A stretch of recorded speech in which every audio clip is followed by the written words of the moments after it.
விநாயகனே வல்வினையை வேறறுக்க வல்லான், விநாயகனே வேட்கை தணிவிப்பான், விநாயகனே வெண்ணிற்கும் மண்ணிற்கும் நாதனுமாம் தன்மையினால் கண்ணீர் பணிவில் கணி.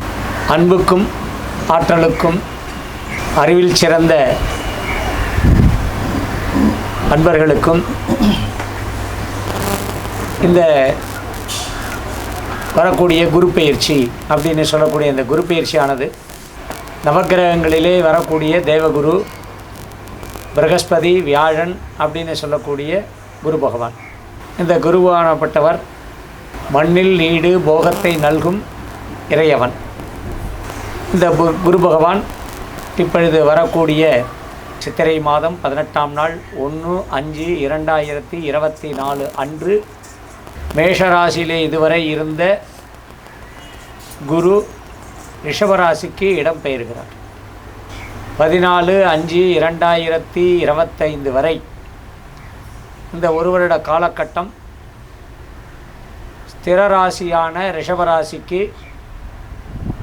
வந்து கிருத்திகை நட்சத்திரம், அதன் பிறகு 10ஆம் மாதத்தில் வக்கரகதியாகவும் ரோகிணி நட்சத்திரத்திலும் அதற்கு பிறகு வக்கர நிவர்த்தியாகி, அதாவது அடுத்த வருடம் பிப்ரவரி மாதம் 2025 அன்றுதான் வக்கர நிவர்த்தியாகி, அதன் பிறகு 14/5/2025 வரை இந்த குரு பகவான் ரிஷபராசிங்கிற இடம் திரராசி.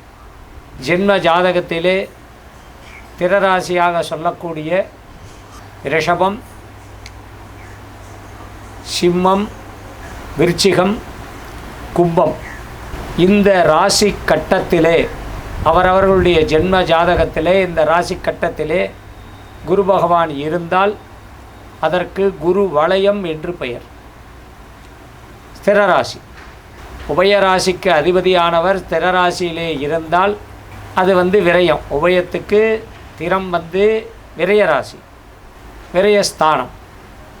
ஆனால் இந்த குரு பகவான் ரிஷபராசியிலே சுக்கிரனுடைய வீடு, அந்த இடத்துல குரு வளையமாக, நான் சொன்ன மாதிரி திரராசிகளிலே குரு இருந்து பிறந்தவர்கள், அந்த பிறந்த ஜாதகத்திலே திரராசியிலே குரு இருக்க பெற்றவர்கள் வாழ்க்கையிலே மிகவும் உயர்வான, அதாவது வளர வளர பிறக்கும்போது எப்படி குழந்தையாக பிறந்து எப்படி வளர்ந்து அது ஒரு 40 வயது வரை நம்மளுடைய வளர்ச்சி இருக்கோ, அந்த போல் ஒரு குறிப்பிட்ட காலங்களுக்கு பிறகு அது வளர்ச்சியை கொடுக்கக்கூடிய திறத்தன்மை கொடுக்கக்கூடிய குரு தேவகுரு பிரகஸ்பதி.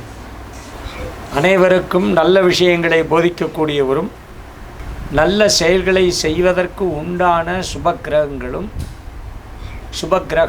சுபக்கிரகமானவர் புனர்பூசம், விசாகம், பூரட்டாதி நட்சத்திரத்துக்கு அதிபதி. இவருடைய திசையானது ஜாதகத்திலே 16 வருடங்கள் இருக்கப்பட்டவர்கள். மேற்சொன்ன நட்சத்திரத்திலே பிறந்தவர்கள் குரு திசையிலே பிறக்கக்கூடியவர்கள். அப்போ சுபதிசையிலே பிறந்தால் எவ்வளோ மனநிலை கலக்கம் இருந்தாலும் அந்த மனநிலை கலக்கமானது, மனநிலையானது ஆரம்பத்தில் கொஞ்சம் சஞ்சலமாக இருந்து அதற்கு பிறகு ஒரு நல்ல நிலையை, நல்ல எண்ணத்தை, நல்ல செயலை, நல்ல விஷயங்களை செய்யக்கூடியவர்களாக இருப்பார். அப்படியாகப்பட்ட அந்த குரு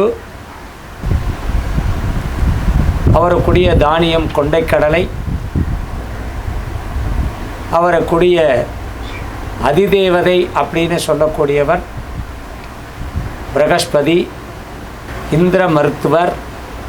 அவருக்குடைய தன்மை தட்சிணாமூர்த்தியினுடைய அருள்கடாட்சம் பெற்றவர். குருவே நமக, குணினாம் குருவே நமக அப்படின்னு சொல்லக்கூடிய, குணவத ஸ்ரேஷ்டாய நமக அப்படின்னு சொல்லக்கூடிய தன்மையுடையவர். ஆசிரியர்களுக்கெல்லாம் ஒரு ஸ்தான பலனை கொடுக்கக்கூடிய கிரகம் இது. 12 ராசிக்காரர்களுக்கும் எத்தகைய நிலையை கொடுக்கிறது? குரு ரிஷபத்திலே அமர்ந்து தான பலத்தையும் அதாவது ரிஷப ராசியை புனிதமாக மாற்றுவதும், அவர்களை நல்வழிப்படுத்துவதும், அவர்களுக்கு நல்ல எண்ணம் நல்ல செயல்களை கொடுப்பதும். சுபர் வீட்டிலே சுபக்கிரகம் அமர்கிறார். அசுரகுரு வீட்டிலே தேவகுரு இருக்கார். அசுரகுருவாகப்பட்டவர் சித்தார்த்தமை எழுப்பும் பார்க்கவான் சுக்கராச்சாரி. மிருத சஞ்சீவினி மந்திரங்களுக்கு அதிபதியானவர். சுக்கரன் தான் புனரபி ஜனனம் புனரபி மரணம்னு சொல்லக்கூடிய அந்த தன்மையை கொடுக்கக்கூடிய கிரகம். அப்படி சுக்கரனுடைய வீட்டிலே இந்த குரு அமர்ந்து கன்னிராசியை முதல் பார்வையாக 5ஆம் பார்வையாக, விருச்சிக ராசியை 2ஆம் பார்வையாக 7ஆம் பார்வையாக, 3வது தன்மை மகரத்திலே 9வது பார்வை ஆக இந்த கன்னி விருச்சிகம் மகரம் இந்த 3 ராசிகளும் மிகவும் புண்ணியம் பெறக்கூடியது, புனிதமாகக்கூடியது. இந்த ராசிக்காரர்களெல்லாம் இந்த குருவனுடைய பார்வையினாலே மிகவும் சிறப்பான பலன்களை பெறக்கூடியவர். யோக ராசிகள்.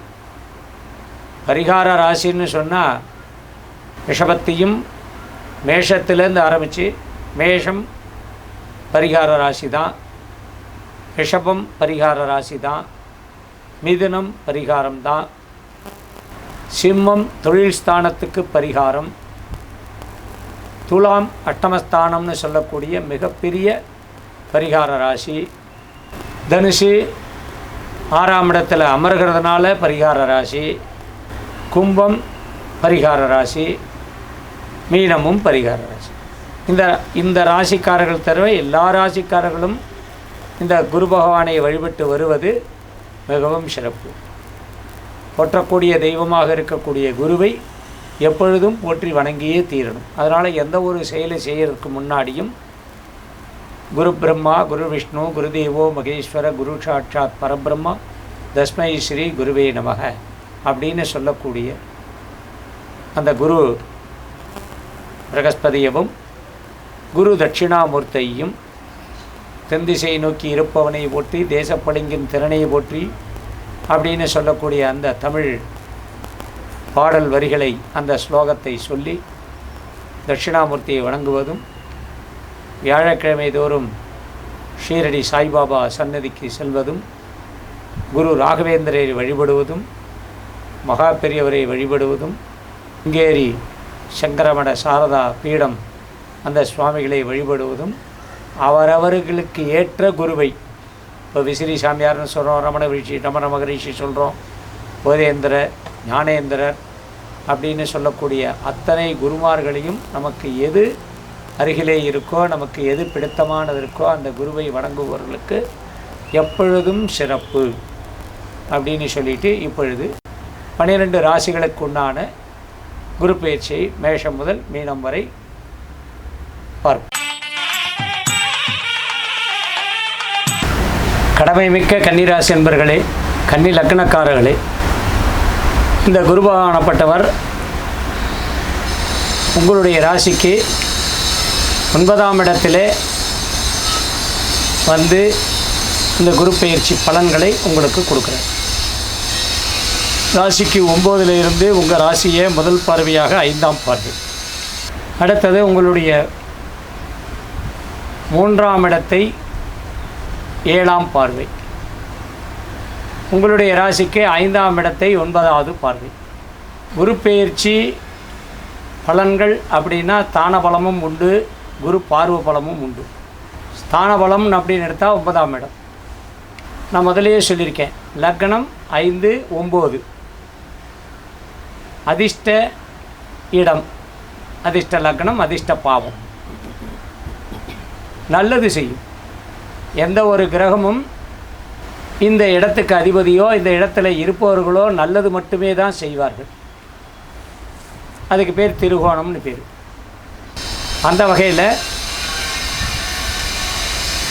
1ஆம் இடமான உங்கள் இடத்தையும் உங்களுக்கு 5ஆம் இடமான குருவுடைய 9ஆம் பார்வையும் இருக்குது. இந்த தானபலம் பாக்கியஸ்தானம்னு சொல்லக்கூடிய இடத்துல இருக்குது. அதனால் மிகவும் உயர்வான இடம். தன்னுடைய வீட்டுக்கு 3ஆம் இடமும் தன்னுடைய வீட்டிற்கு 6ஆம் இடத்திலையும் இருக்கக்கூடிய குரு உங்களுடைய ராசிக்கு இந்த 3ஆம் இடத்தை அவருடைய 7ஆம் பார்வையாக பார்க்குறார். ஏற்கனவே லக்னத்தில் உங்களுடைய ராசியை பார்க்கறதுனால நீங்கள் உங்களுக்கு காரிய சித்திங்கிற அந்த விஷயம் உங்களுக்கு நடக்கும். 3ஆம் இடத்தை பார்க்கறதுனால வீரிய சக்தி கிடைக்கும். எந்த ஒரு காரியத்தையும் முயற்சி செய்கிறீங்க, அந்த முயற்சியினால் காரிய சித்தி. அது செவ்வாய் வீடாக இருக்கிறதுனால ரியல் எஸ்டேட் பண்ணுறவங்க, இந்த ஃபைனான்ஸு அந்த மாதிரி இருக்கக்கூடியவர்களுக்கெல்லாம் இந்த நேரம் ஒரு சிறப்பான நேரம். அதே போல் அதிர்ஷ்டமும் உண்டு, லாபமும் உண்டு. தொட்டது துலங்கும், கேட்டது கிடைக்கும். 5ஆம் இடத்தை பார்க்கறதுனால உங்களுக்கு வரக்கூடிய வரவுகள், உங்களுக்கு வரக்கூடிய வருமானங்கள் இதெல்லாம் உங்களுடைய குடும்பத்துக்கு, உங்களுடைய குழந்தைகளுக்காக அசையாத சொத்துக்களாக சேர்க்கக்கூடிய காலம். சொந்த ஜாதகத்தில் 12, 2 அப்படின்னு சொல்லக்கூடிய விஷயங்கள்.